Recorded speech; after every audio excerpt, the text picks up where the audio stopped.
Episode 185. They might think it's a movement, and friends, it is. This is the World Organic News for the week ending 9th of September 2019. Jon Moore reporting. Decarbonise the air, recarbonise the soil. Well folks, we are 1 week away from the RegenEarth Online Conference 2019. Living Soils, Backyard Regen. A little background should be helpful. After years of publishing this podcast, I had great hopes during our last federal election for some movement on the climate situation. The vaguely left side of politics was, and still is, stuck in the renewables are the answer paradigm. Not bad, but only half the story, as we all know. The more right of centre parties pretty much ignored the climate policy area. The right won the election. The upshot of this was a couple of weeks of not quite depression, but more disappointment and confusion. Clearly, something has to be done. The UN and the major NGOs all point to the need for a political solution. This never sat well with me, despite my hope against reality that a political party might come up with something other than a carbon tax.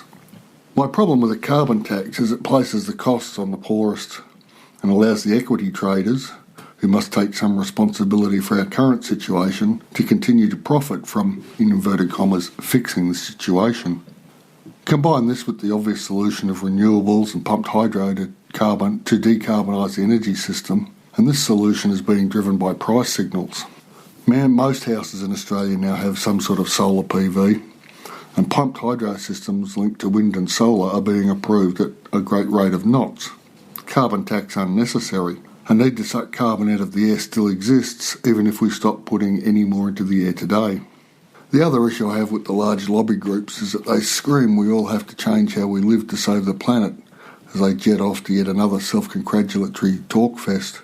Yes, we need to do something, but suggesting we live like medieval serfs is not a really good sales pitch. Forecasting doom and gloom doesn't work with humans either. Experience is the great instructor. We have all either lived through or seen the wildfires, the floods, the hurricanes, cyclones increasing in intensities, the heat waves, and we know something is up. We just need simple techniques that both make a difference, but which first make our lives better. Solar PV is not an inconsiderable investment, but the returns make life easier, lower power bills, and the climate benefits too, and people took this option up. After much thought, backyard regen seemed to fit this pattern. Something which brings a return to the individual and makes climate better. Little steps at a time. Less dollar investment than a solar PV, yet a great way to improve our lives, with, as you will see at the conference, far less work than is usually considered part of gardening. A change with tangible benefits.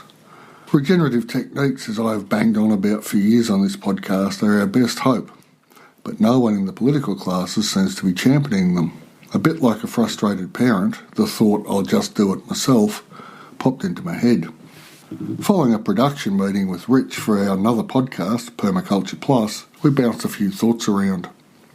Out of these came the idea of a Regen month. This reduced to a Regen week and finally a 3-night conference. We have plans to keep the story and the movement going after the conference, but the 3-session conference became our focus. People we invited agreed and then had to drop out just as new people arrived to fill the gap and help shape the event. In parallel to this, I was offered a position with a disability support NGO to set up a horticulture program, no dig on a grander scale, but using backyard techniques, just expanded. So months of fun and hard work have us a week away from the event on the 16th to the 18th of September 2019, 1900 to 2100 each night. That's UTC plus 10 hours for those not on Australian Eastern Time. For those who sign up, a full recording will be available in case life happens and you can't get there, or the time zone thing means a 2 a.m. start. Now to the conference. Rich and I are really pleased with the way it's come together. The flow is great.